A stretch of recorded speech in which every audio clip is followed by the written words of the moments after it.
આજે આપણે chemistry paper 9 નો અભ્યાસ કરીશું. કેમિસ્ટ્રી પેપર 9 એટલે ઇન્ડસ્ટ્રીયલ કેમિસ્ટ્રી, જેને આપણે ગુજરાતીમાં ઔદ્યોગિક રસાયણ કહીશું. આ પેપરમાં આપણે આજે યુનિટ 1 માં એક ચેપ્ટર જોઈશું, જેનું નામ છે ફ્લોરોકાર્બન. આ ચેપ્ટર યુનિટ 1 માં આવેલું છે અને ચેપ્ટરનું નામ છે ફ્લોરોકાર્બન. ગુજરાતીમાં કહીશું ફ્લોરોકાર્બન. ફ્લોરોકાર્બન શબ્દ આપણા માટે નવો નથી. આપણે જાણીએ છીએ લોઅર સ્ટેન્ડર્ડમાં આપણે શીખી ગયા છે ફ્લોરોકાર્બન વિશે. આપણે જાણીએ છીએ કે ફ્લોરોકાર્બનને ટૂંકમાં CFC વડે દર્શાવીએ છીએ. હવે CFC માં જે પ્રથમ C તમે જુઓ છો એ કાર્બનનો નથી, પણ એ C કોનો છે? ક્લોરીનનો છે. બીજો જે F દેખાય છે એ ફ્લોરીન પરમાણુ છે, જ્યારે ત્રીજો C જે છે એ ક્લોરીન પરમાણુ છે. એટલે CFC માં પહેલો C જે છે એ ક્લોરીન પરમાણુનો છે, બીજો જે છે એ F પરમાણુ છે અને ત્રીજો જે છે એ કાર્બન પરમાણુ છે. એટલે ફ્લોરોકાર્બનને ટૂંકમાં CFC વડે દર્શાવવામાં આવે છે. હવે આ ફ્લોરોકાર્બન કોને કહીશું તે જોઈએ. આમ તો આપણે લોઅર સ્ટેન્ડર્ડમાં શીખી ગયા છે કે વોટ ઇઝ ફ્લોરોકાર્બન. ફ્લોરોકાર્બન ની આપણે વ્યાખ્યા કેવી રીતે આપી શકીએ? તો ફ્લોરોકાર્બનો કોને કહીશું? તો મિથેન જેવા અગત્યના આલ્કેનોના ફ્લોરો વ્યુત્પન્નોને ફ્લોરોકાર્બન કહે છે.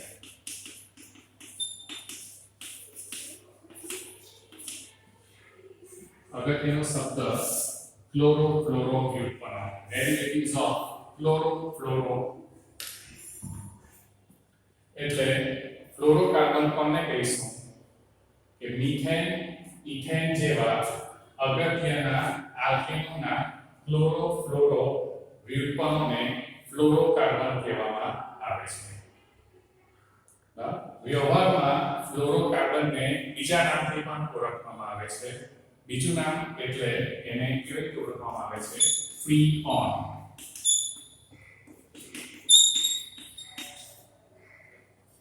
એટલે વ્યવહારમાં ફ્લોરોકાર્બનને ફ્રીઓનના નામથી પણ ઓળખવામાં આવે છે. એટલે ફ્લોરોકાર્બન અને ફ્રીઓન આ બંને શબ્દ એમ જુદા દેખાય છે, પણ બંને વસ્તુ એક જ છે. હવે આપણે ફ્લોરોકાર્બન જે છે એ ફ્લોરોકાર્બન માં આપણે જોયું કે મિથેન અને ઇથેન જેવા અગત્યના આલ્કેનોના ફ્લોરો વ્યુત્પન્નોને ફ્લોરોકાર્બન કહે છે. તો આપણે મિથેનના ફ્લોરો વ્યુત્પન્નો પહેલા જોઈએ, ત્યાર પછી ઇથેનના ફ્લોરો વ્યુત્પન્નો જોઈશું. ટૂંકમાં આપણે મિથેનના ફ્લોરોકાર્બનના ઉદાહરણો જોઈએ.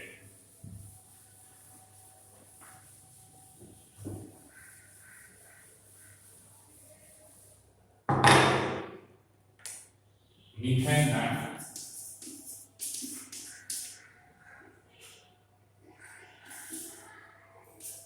ફ્લોરો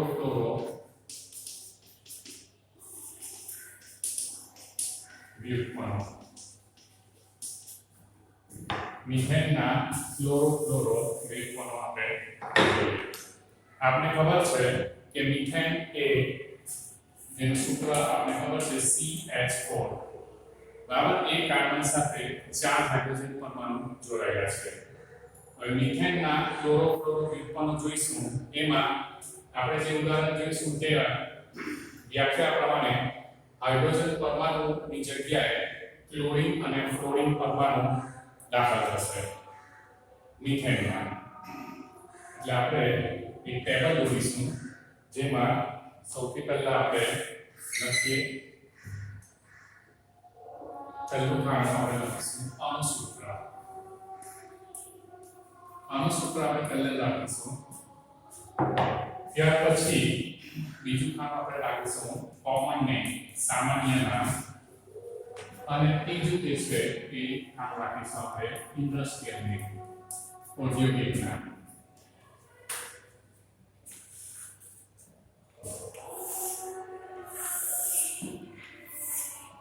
તો સૌથી પહેલા આપણે સૂત્ર લખીશું CCl3F. તમે જુઓ કે મિથેન જેમાં કાર્બન સાથે 4 હાઇડ્રોજન પરમાણુ જોડાયેલા હતા એ 4 હાઇડ્રોજન પરમાણુ દૂર થઈ ગયા છે. કોના વડે દૂર થયા? તો 3 ક્લોરીન પરમાણુ વડે અને 1 ફ્લોરીન પરમાણુ વડે. એટલે આ જે છે CCl3F એનું આપણે હવે સામાન્ય નામ લખીશું. તો તમે જુઓ કે અહીંયા ક્લોરીન પરમાણુ 3 છે એટલે આપણે લખીશું નામ એનું ટ્રાઇક્લોરો. એક જ ક્લોરીન પરમાણુ છે એટલે મોનોફ્લોરો. અને મિથેનના ઉદાહરણ છે એક જ કાર્બન છે એટલે મિથેન. એટલે આનું સામાન્ય નામ શું થશે? ટ્રાઇક્લોરો મોનોફ્લોરો મિથેન. એનું ઇન્ડસ્ટ્રીયલ નેમ તમે જુઓ તો એને ફ્રીઓન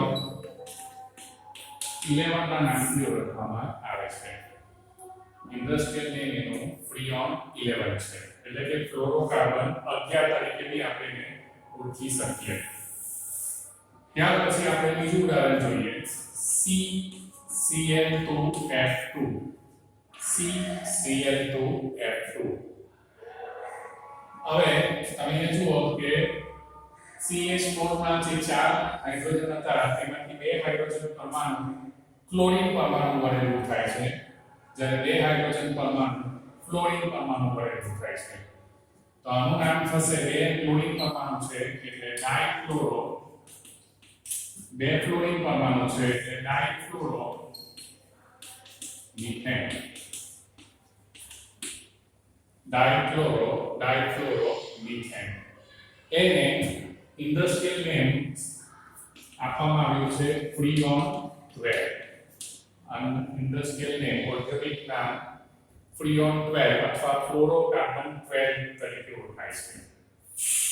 ત્યાર પછી આપણે ત્રીજું ઉદાહરણ જોઈએ CClF3. હવે તમે જુઓ કે આની અંદર CH4 માં 4 હાઇડ્રોજન જે હતા તેમાંથી 1 ક્લોરીન પરમાણુ વડે અને 3 ફ્લોરીન પરમાણુ વડે દૂર થાય છે. તો આ એક જ ક્લોરીન છે એટલે એનું નામ થશે મોનોક્લોરો ટ્રાઇફ્લોરો મિથેન. મોનોફ્લોરો ટ્રાઇફ્લોરો મિથેન. એનું ઔદ્યોગિક નામ ફ્રીઓન 13 છે એટલે કે ફ્લોરોકાર્બન 13 છે. ત્યાર પછી ચોથું ઉદાહરણ જોઈએ CF4. CF4 તમે અહીંયા જુઓ કે 4 હાઇડ્રોજન પરમાણુ મિથેનના ફ્લોરીન પરમાણુ વડે વિસ્થાપિત થઈ ગયા છે. તો હવે અહીંયા કોઈ બી ક્લોરીન પરમાણુ નથી એટલે આનું નામકરણ કરવા માટે ખાલી ફ્લોરીન પરમાણુ છે એટલે ટેટ્રા 4 છે એટલે tetra fluoro methane. Tetra fluoro methane. તો આનો જે ઇન્ડસ્ટ્રીયલ નેમ થશે એ થશે ફ્રીઓન 14. આનું ઔદ્યોગિક નામ ફ્લોરોકાર્બન 14 કહેવાશે. આગળ એક છેલ્લું ઉદાહરણ જોઈએ મિથેનના ફ્લોરોકાર્બન્સનું CHClF2. CHClF2. હવે અહીંયા તમે જુઓ કે એક હાઇડ્રોજન તો રહેલો છે પણ બાકીના 3 હાઇડ્રોજન પરમાણુ માં એક ક્લોરીન વડે દૂર થયેલો છે અને 2 ફ્લોરીન પરમાણુ વડે દૂર થયેલા છે. તો આનું નામકરણ થશે મોનોક્લોરો. એક જ કાર્બન છે, એક જ ક્લોરીન છે એટલે મોનોક્લોરો, ડાયફ્લોરો અને એક જ કાર્બન પરમાણુ હોવાને કારણે મિથેન. અને આનું ઇન્ડસ્ટ્રીયલ નેમ છે એ છે ફ્રીઓન 22. ફ્રીઓન 22. તો આ જે 5 ઉદાહરણ છે એ મિથેનના ક્લોરોફ્લોરો વ્યુત્પન્નોના છે, જેમાં સૌથી અગત્યનું જો હોય આપણે જેનો અભ્યાસ કરવાના છે આ ચેપ્ટરની અંદર એ છે ફ્રીઓન 12 નો. એની બનાવવાની રીત, ગુણધર્મો એ બધું આપણે જોવાનું છે. તો મિથેનના ક્લોરોફ્લોરો વ્યુત્પન્નો આ 5 છે. બરાબર, તમે જુઓ મિથેન એટલે CH4 જેમાં 4 હાઇડ્રોજન પરમાણુ ક્લોરીન અને ફ્લોરીન પરમાણુ વડે વિસ્થાપિત થાય છે. હવે આ જે છે સૂત્ર પહેલે લખવાનો ફાયદો શું થાય કે એનાથી આપણે સામાન્ય નામ એનું આરામથી લખી શકીએ. અને પછી આ ફ્રીઓન જે છે એ 11, 12, 13, 14 અને 22 એમ તો યાદ રાખવામાં સહેલું જ છે, પરંતુ ધારો કે આપને આ વસ્તુ નહીં આવડે, ફ્રીઓન 11 છે, ફ્રીઓન 12 છે, ફ્રીઓન 13 છે, ફ્રીઓન 14 છે, તો પછી આ ફ્રીઓન 15, 16 એ બધું નથી આવતું, ડાયરેક્ટ 22 આવી ગયું. તો એ બધું યાદ કેવી રીતે રહેશે કે આપણા નામ કેવી રીતે આવી ગયા 11, 12, 13, 14, 22. તો એના માટે બી એક ટેકનિક છે કે આ બધી વસ્તુ કેવી રીતે આવે છે તે જુઓ. કે દાખલા તરીકે આપણી પાસે સૂત્ર છે, એના પરથી આપણે સામાન્ય નામ તો ઈઝીલી લખી શકશું, પણ આ ફ્રીઓન 11 કેવી રીતે આવે, ફ્રીઓન 12 કેવી રીતે આવે એ જો આપણે જાણવું હોય તો એના માટેની ફોર્મ્યુલા છે નંબર ઓફ કાર્બન એટમ -1. સૌથી પહેલા તમારે આ યાદ રાખવાનું, કાર્બન પરમાણુની સંખ્યામાંથી એક ઓછો કરવાનો છે. Number of hydrogen atom +1. Hydrogen પરમાણુની જે સંખ્યા હોય એમાં એક ઉમેરવાનું છે. અને બીજી વસ્તુ આપણે યાદ રાખવાની છે number of fluorine atom. Fluorine પરમાણુની સંખ્યા કેટલી છે. હવે તમે જુઓ કે ફ્રીઓન 11 નામ કેવી રીતે આવે છે. સૂત્ર જુઓ, અહીંયા નંબર ઓફ કાર્બન એટમ -1. અહીંયા તમે જુઓ કાર્બન પરમાણુની સંખ્યા અહીંયા એક જ છે, એટલે 1 ઓછા -1 એટલે કેટલા આવી જવાના 0. કેટલા આવશે 0. કાર્બન પરમાણુ એક જ છે અને આપણી ફોર્મ્યુલા પ્રમાણે કાર્બન પરમાણુની જે સંખ્યા હોય તેમાંથી એક ઓછો કરવાનો છે, બરાબર, એટલે 0. ત્યાર પછી નંબર ઓફ હાઇડ્રોજન એટમ +1. હવે અહીંયા હાઇડ્રોજન પરમાણુની સંખ્યા જુઓ તો એક પણ નથી, એટલે હાઇડ્રોજન પરમાણુ અહીંયા છે જ નહીં, એટલે 0 છે. ફોર્મ્યુલા પ્રમાણે એમાં કેટલા ઉમેરવાના છે +1, એટલે જવાબ આપણો આવશે 1. ત્યાર પછી ત્રીજું જે છે નંબર ઓફ ફ્લોરીન એટમ, એટલે કે ફ્લોરીન પરમાણુની સંખ્યા કેટલી છે. તો ફ્લોરીન પરમાણુની સંખ્યા અહીંયા તમે જુઓ તો ખાલી એક જ છે, એટલે 1. તો હવે તમને અહીંયા ખબર પડી ગઈ હશે કે 0 1 1 અને આગળ 0 લખવાની રિવાજ નથી, એટલે ફ્રીઓન તમે 0 11 બી લખી શકો, અથવા 0 બી લખો તો ડાયરેક્ટ ફ્રીઓન 11 બી લખી શકો, બરાબર. એ રીતે તમે બીજું જુઓ CCl2F2 જેનું ઔદ્યોગિક નામ આપણે ફ્રીઓન 12 આપેલું છે. તો ફ્રીઓન 12 કેવી રીતે આવે છે આ ફોર્મ્યુલા પ્રમાણે જોઈએ કે નંબર ઓફ કાર્બન એટમ -1. તો અહીંયા કાર્બન પરમાણુની સંખ્યા એક જ છે, તો એક કાર્બન પરમાણુ છે, ફોર્મ્યુલા પ્રમાણે એક માઈનસ કરવાનો છે એટલે આવશે 0. ત્યાર પછી બીજી જે છે નંબર ઓફ હાઇડ્રોજન એટમ +1 એટલે કે હાઇડ્રોજન પરમાણુ જેટલા હોય એમાં એક ઉમેરો પણ અહીંયા તો એક પણ હાઇડ્રોજન પરમાણુ છે જ નહીં એટલે આપણે હાઇડ્રોજન પરમાણુ એક પણ નથી એટલે 0 એની અંદર એક ઉમેરીશું એટલે +1 એટલે જવાબ આપવા આવશે 1 અહીંયા હવે ત્રીજું જે કોલમ છે કે ફ્લોરિન પરમાણુની સંખ્યા તો અહીંયા તમે જુઓ ફ્લોરિન પરમાણુની સંખ્યા 2 છે તો અહીંયા આપણે જોઈએ 2 બરાબર તો હવે આનું નામ શું થશે ફ્રીઓન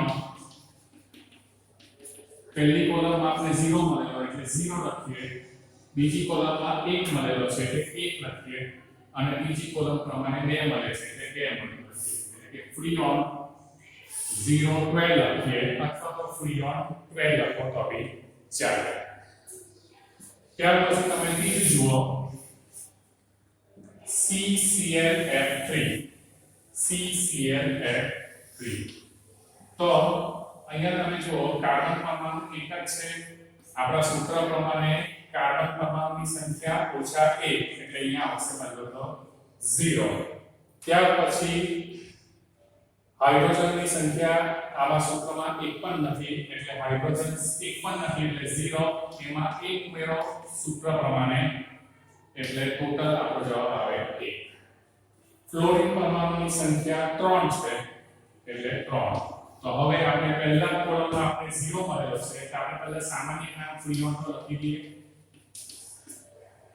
ત્યાર પછી પહેલી કોલમમાં આપણે 0 જવાબ મળેલો છે એટલે 0 બીજી કોલમમાં 1 મળેલો છે એટલે 1 અને ત્રીજી કોલમમાં 1 3 જવાબ મળેલો છે એટલે 13 એટલે કે ફ્રીઓન 13 આ રીતે આવે છે તે જ રીતે તમે જુઓ CF4 આ સૂત્ર છે તો અહીંયાની કાર્બન પરમાણુની સંખ્યા એક જ છે સૂત્ર પ્રમાણે કાર્બન પરમાણુની સંખ્યા -1 એટલે જવાબ આવશે આપણો 0 અહીંયા એક પણ હાઇડ્રોજન પરમાણુ નથી એટલે 0 લખીએ સૂત્રમાં પ્રમાણે 1 ઉમેરવાનું એટલે +1 એટલે આપણે જવાબ મળશે 1 ત્રીજી કોલમ છે ફ્લોરિન પરમાણુની સંખ્યા તો અહીંયા તમે જુઓ ફ્લોરિન પરમાણુની સંખ્યા 4 છે તો આપણે અહીંયા 4 લખીશું એટલે ફ્રીઓન પહેલી કોલમમાં આપણે મળે છે ફ્રીઓન 0 બીજી કોલમમાં 1 જવાબ મળે છે ત્રીજી કોલમમાં 4 મળે છે એટલે એનું નામ થાય છે ફ્રીઓન 14 ત્યાર પછી છેલ્લો જો ઉદાહરણ જોઈએ તો કાર્બન પરમાણુની સંખ્યા 1 છે 1 1 એટલે 0 હાઇડ્રોજન 1 છે હાઇડ્રોજનની સંખ્યા 1 છે સૂત્ર પ્રમાણે આપણે 1 ઉમેરવાનો છે એટલે 1 + 1 એટલે આપણે મળશે 2 અને ત્રીજું જે છે ફ્લોરિન પરમાણુ તો ફ્લોરિન પરમાણુની સંખ્યા 2 છે તો હવે આપણે સામાન્ય નામ પહેલા લખીએ ફ્રીઓન પહેલા કોલમમાં આપણે 0 મળેલું છે બીજી કોલમમાં 2 મળેલું છે અને ત્રીજી કોલમમાં આપણે 2 મળેલું છે એટલે ફ્રીઓન 22 ફ્રીઓન 22 અથવા ફ્લોરોકાર્બન 22 તો તમે જુઓ કે આ વસ્તુની આપણે યાદ રાખવાની જરૂર નથી એમ તો યાદ ઇઝીલી રહી જાય છે છતાં બી જો યાદ નહીં રાખવું હોય તો તમને ગમે તે પૂછે તો બી તમે આ રીતે કેલ્ક્યુલેશન કરીને આ લખી શકો છો બરાબર એટલે આ જે વસ્તુ છે એ ગોખવાની જરૂર નથી બરાબર આ ટૂંકમાં લખેલું છે આ એક્ઝેક્ટલી આ રીતે આવે છે એટલે આ જે છે મિથેનના ક્લોરોફ્લોરો વિકર્ણો એટલે પરીક્ષામાં ઘણી વખત સવાલ પૂછાય છે કે ફ્લોરોકાર્બન કોને કહીશું અને મિથેનના ક્લોરોફ્લોરો વિકર્ણો જણાવો બરાબર તો આ રીતે સવાલ પૂછાય તો આપણે ફ્લોરોકાર્બનની વ્યાખ્યા આપણે લખેલી છે અને આ જે 5 ઉદાહરણ છે એ મિથેનના ક્લોરોફ્લોરો વિકર્ણોના છે હવે મને લાગે છે કે તમને આટલી વસ્તુ છે તેને બોર્ડ પર દર્શાવી એ વિશે બરાબર તમને ખ્યાલ આવી ગયો હશે હવે નેક્સ્ટ આપણે વિડિયો લેક્ચર્સમાં આપણે ઇથેનના ક્લોરોફ્લોરો વિકર્ણો જોઈશું થેન્ક યુ